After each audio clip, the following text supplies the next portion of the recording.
Bonjour et bienvenue dans le Mag Eco. Aujourd'hui, je vous emmène dans un atelier lumineux et coloré, à savoir dans l'entreprise Les Abat-Jours de Marie-Ange. C'est en effet dans son atelier situé à la Garnache que Marie-Ange Schmitt exerce le métier d'abat-jouriste. Diplômée du titre d'artisan d'art en juin dernier, elle crée, fabrique et restaure tout type d'abat-jour. De l'abat-jour rigide sur PVC pour luminaire aux coutures en tissu tendu cousu main. Un savoir-faire de précision qu'elle entend bien faire connaître. Pour en parler, je rejoins tout de suite Marie-Ange. Bonjour Marie-Ange. Bonjour Catel. Je suis ravie de te rencontrer. On va parler aujourd'hui de ton métier, un métier qui est assez rare et que j'ai découvert avec ton portrait. Donc tu es abat-jouriste. Oui. Alors tu vas nous expliquer en quoi ça consiste, mais explique-nous d'abord ce que tu as fait avant parce que justement c'est une diagonale professionnelle assez intéressante. Qu'est-ce que tu faisais autrefois ? Eh bien, je faisais du sel. Voilà, c'est ça. J'étais productrice de sel à Noirmoutier après avoir fait l'école de Guérande. D'accord, ok. Et alors, comment on en vient à devenir abat-jouriste après avoir fait ce métier où on est tout le temps en extérieur, justement, vivre au soleil et au contact du sel et de cette production ? Eh bien, tout simplement parce que physiquement, je ne pouvais plus le faire. D'accord. C'était trop dur. Oui. Et je voulais un métier donc non physique et où je travaillais le tissu parce que j'ai l'amour du tissu que m'a transmis ma mère qui était couturière. Ok. Et je ne voulais pas faire de couture vêtements. Et c'est comme ça, en faisant des recherches, que tu t'es dit, tiens, pourquoi pas abat-jouriste ? Pourquoi pas les abat-jours ? Et puis j'ai rencontré une abat-jouriste qui fait des formations près de Cognac. Et elle m'a donné la passion de l'abat-jour. Et j'ai été formée en partie par elle et en partie par une autre qui est sur Vendôme. Et alors après, comment on en vient à s'installer, à se dire, ok, maintenant j'ai ce savoir-faire-là, je crée mon atelier. Est-ce que tu aurais pu aller travailler avec d'autres abat-jouristes en tant qu'employé ? Comment ça se passe dans le milieu des abat-jouristes ? Beaucoup, on est à notre compte. Ouais. Toute seule dans notre coin. Toute seule dans notre coin. Ah ouais. Donc ici, dans notre tu es atelier. justement à la Garnache et donc Oui. tu as monté ton petit atelier à côté de chez toi À la maison, pour pouvoir travailler au quotidien sur ces abat-jours. Alors où est-ce que tu vas les chercher, les clients ? Comment tu te fais connaître ? Alors moi, déjà j'ai un site internet. Ouais. J'ai Instagram et Facebook. Ouais, ça marche bien. Ça fait du réseau. Ça, voilà. J'ai des retombées, ça commence. Les retombées avec le site et les réseaux. Mais les premiers clients et ce qui a rempli mon carnet de commandes, c'est un petit journal d'annonces gratuit. D'accord. Donc Ok. je publie très régulièrement dessus. Au niveau local ? Oui. Ok, d'accord. Oui. Ok. Donc tu proposes, tu dis, ok, je crée et je restaure, parce que tu restaures Oui, aussi je des restaure. abat-jours, À neufs, l'identique, anciens. voilà. Et c'est ça qui marche bien pour le moment. Oui. Ok, très bien. Du particulier. Oui, c'est Que ça. du particulier pour l'instant jusqu'à présent. Bon, alors on va découvrir ton travail. Je te suis, tu nous montres ça ? D'accord. Allez, c'est parti.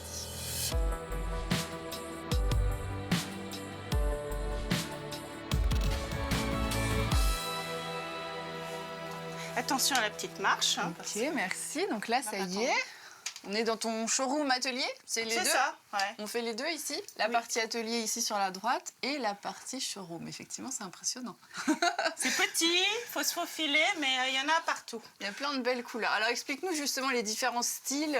Qu'est-ce que tu aimes travailler ? Est-ce qu'il y a différents styles dans les abat-jours ? Oui, alors il y a différents styles et différentes influences. Ouais. Alors là, c'est une carcasse victorienne D'accord. et j'en ai fait un art déco, style art déco, mais D'accord. avec des couleurs Flashy. un petit peu flashy. Ouais. C'est toi qui as tout créé. Tu as choisi les tissus, Oui, etc. j'ai choisi des tissus haute couture, je les ai superposés à certains endroits et puis j'ai tout cousu sur la carcasse. C'est du tissu tendu cousu main. D'accord. Ça, c'est différent ici. Oui, alors là, je me suis amusée avec une panière. D'accord. Et puis j'ai monté en baladeuse et puis j'ai mis des petits piou-piou. Alors, c'est quoi une baladeuse ? Explique-nous. Une baladeuse, en fait, c'est un abat-jour dont on se sert comme suspension, Ouais. mais qui n'a pas besoin de branchement électrique au plafond. Et là, c'est de la récup parce que tu t'aimes bien chiner. Oui, c'est ça, je chine, ouais. Donc, tu aimes bien créer des choses avec Ouais, c'est des pareil, choses là, que tu vas récupérer. là, c'était une bouteille de Chianti, j'ai chiné, Ok. je l'ai électrifiée, j'ai monté en lampe. Ah voilà, alors c'est une chose qu'il faut préciser, c'est que tu es capable aussi de réparer et de créer l'électrification d'un abat-jour. Oui, parce que j'ai fait la formation du GIL, le syndicat du luminaire. Qu'est-ce qu'on te demande le plus? Est-ce que vraiment c'est de la création pure, c'est de la restauration? Comment ça se répartit sur ton activité? Beaucoup de création pure, parce que les gens ont des pieds de lampe anciens et n'ont plus l'abat-jour. Ouais. Voilà. Donc là, ils arrivent, ils te disent, bah voilà, c'est pour mettre dans mon salon, j'ai telle couleur, qu'est-ce que vous pouvez me proposer? Je leur demande d'amener des photos de leur intérieur. Ah oui, d'accord. Coussins, rideaux, sièges. Ouais. Et puis, j'ai le pied de lampe, ils l'amènent. Ok. Et je suggère des formes qui s'adaptent à ce pied-là, en dimension. Je fais des essayages, j'épingle des tissus, et puis voilà, ça se fait comme ça. Donc ça, c'est de la création pure, mais j'ai vu sur ton site internet, donc, sur lequel tu as aussi une boutique en ligne, que tu fais aussi des séries. J'ai vu des séries de petites voiles, grandes voiles, donc ça, c'est d'un coup, tu décides de créer une gamme, et puis... C'est ça. Ouais. Une envie de prendre l'air de bateau. Bah là, c'était pour l'été. Ouais. Voilà, j'ai fait des voiles, des écrans voiles que j'ai mis sur des pieds de lampe, mais qu'on peut mettre en applique murale aussi. Hein. Et puis, j'ai commencé d'autres séries, je les ai appelées les Tweedies, parce que c'est fait avec du tweed. Ah oui, d'accord, oui, c'est vrai que c'est ce que j'allais dire. Le tweed, c'est quand même un tissu quand même assez, laineux, assez un peu épais. Et en fait, on est tout en transparence. Ah oui, c'est joli. Ah, c'est joli, hein. Oui, c'est un tissu de veste en fait. Hein. De vêtements. De petits vêtements. Ouais, d'accord. Tout à fait. Et alors ça, justement, tous ces tissus, ces galons, etc., où est-ce que tu vas chercher ça? T'arrives à te fournir Alors, j'avais un petit magasin de tissus à Chaland, mais ils sont partis en retraite, là. Ils faisaient des tissus haute couture. D'accord. Sinon, je prends des fois... Il y a un autre magasin de tissus, j'en prends aussi de temps en temps là-bas. Il y a Internet et j'ai des fournisseurs, des éditeurs, des Français et des Européens. Ah oui, d'accord. Encore un abat-jour couture. Oui. Ici, c'est un froncé soleil. D'accord. C'est une fronce qu'on fait au centre, qu'il faut cacher ensuite, évidemment, avec un décor. Et on épingle tout autour et on le coud vraiment en tension maximale. Ça, c'est du pongé de soie de chez Bellinac. Ce sont des soieristes français. Ok. Voilà. D'accord. Donc ça crée cet effet. Oui, donc ça c'est du travail pour tendre tout ça à intervalles hyper réguliers. Ouais, c'est long. Et puis c'est une forme particulière aussi d'abat-jour. C'est quoi comme forme ça? C'est une pagode. Et alors ça, celui que je vois là-bas où il est aussi particulier, c'est encore une autre technique ça? Oui. Alors c'est une technique mixte. D'accord. C'est-à-dire que c'est un abat-jour en plissé smoké. C'est ça les smocks. C'est les smocks. C'est les petites pinces qu'on voit. Voilà. D'accord. En fait, normalement, on fait un petit froncé en tissu tendu. Oui. Et ensuite, on rajoute des bandes de plis. D'accord. Qu'on colle dessus ou qu'on pince, qu'on coud. Qu'on coud. D'accord. Là, je suis partie sur un abat-jour rigide. Ok. Sur PVC blanc. Ensuite, j'ai mis mes bandes de plis. C'est de la soie d'éditeur, anglais, Colfax et Fowler. Et j'ai cousu. Et puis ensuite, j'ai cousu toutes mes petites perles. J'ai cousu là, ici, pour pas que ça bouge, pour pas que ça se resserre. Voilà. Oui, il y a 27 heures de travail. À aucun moment tu utilises pour la couture une machine en fait, parce que de toute façon c'est sur une forme, sur des formes arrondies, donc tu peux pas. Si on peut. Sur certaines formes, des pagodes notamment, les piqûres verticales, on les fait à la machine à coudre. Ok. Faut être très précis par rapport au patron qui est épinglé sur le tissu. Il faut faire une piqûre, une surpiqûre et un tout petit surfil. D'accord, ok. Il faut être extrêmement précis.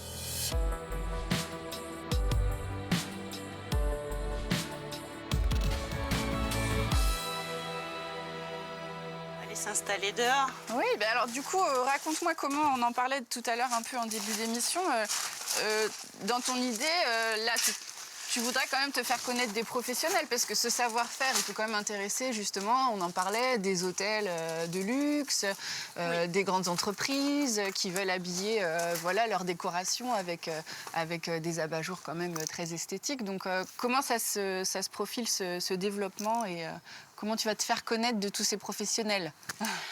Eh bien, je programme là des salons sur Paris, carrément. Ouais. D'accord. Quel type de salon alors?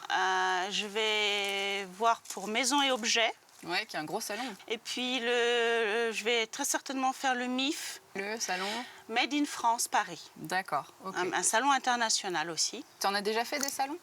Oui, mais pas métier d'art pur. D'accord, c'était quoi, des salons de... Des salons habitat maison. Ouais. Donc, il y a quelques petits artisans ou créateurs et beaucoup de vendeurs de vérandas, de poêles à granules, des choses comme ça, pour le bâti, quoi. Et est-ce qu'il y a d'autres abajouristes? Parce que du coup, vous vous connaissez un petit peu, hein, forcément, maintenant. Tu as déjà travaillé avec d'autres abajouristes, tu le disais, en formation. Est-ce que d'expérience, ces personnes-là te disent, voilà, les salons, ça marche bien, notamment peut-être pour l'étranger? Quelles expériences, quels retours ils peuvent te faire de leur expérience? Oui, alors j'ai une amie qui m'a parlé notamment des gros salons sur Paris, salons internationaux. Elle vend à l'étranger. D'accord, ça fonctionne. Ah oui, ça fonctionne. D'accord. Alors, quel pays en particulier? Il y a des... Ça dépend de ton style, en fait. Ouais. Moi, elle m'a dit que mes Tweedies, ils partiraient bien aux Émirats. Ah, d'accord. Voilà. Ouais. Hein? Mais elle a réussi à vendre au Japon, notamment. D'accord, ok. C'est son style à elle. Elle a des clients, des archis, des designers, des décorateurs d'intérieur. Voilà. Ouais. C'est ça la cible qu'il faut que tu réussisses à oui, toucher. ça j'aimerais beaucoup. Mais c'est normal, c'est le début de ton activité. Finalement, c'est pas si vieux, 3 ans et demi. Voilà, c'est le puis début d'un démarrage. Mon titre d'artisan d'art, je l'ai que depuis juin de cette année. Voilà, c'est ça. Mais Il ça, faut c'est 3 ans important. d'ancienneté dans le métier pour pouvoir postuler. Donc Voilà. maintenant que tu as ce tampon d'artisan ce d'art, label-là, ce ouais, label-là, tu vas pouvoir faire connaître ton savoir-faire. J'ai été acceptée au salon Création Métier d'Art de Nantes cette année. Ah, d'accord. Donc celui-là, il aura lieu quand? Du 2 au 4 décembre. Du 2 au 4 décembre, on pourra retrouver ton travail sur ton stand à Nantes. Voilà, mon travail. J'y serai, moi, physiquement, le samedi et le dimanche. Okay. Le vendredi, il faut que je trouve quelqu'un pour tenir mon stand parce que je ne pourrai pas être là. D'accord. Bon, bah écoute, on espère que ça va t'apporter voilà, de belles pistes pour faire connaître ton travail. Et puis, on reviendra te voir dans quelques temps. J'imagine que les clients étrangers vont sûrement faire appel à toi. Ah ben, j'espère. Merci. Merci Marie-Ange, à bientôt. Merci Catel. Au revoir. À bientôt, au revoir.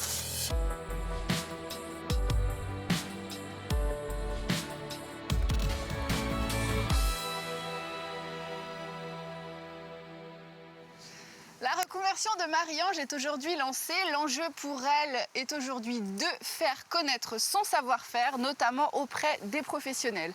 Quant à vous, si vous voulez apprendre à faire votre abat-jour, je vous invite à visiter son site internet sur lequel elle propose de participer à un stage et de repartir avec votre abat-jour. Merci et à la semaine prochaine pour un prochain Mag Éco.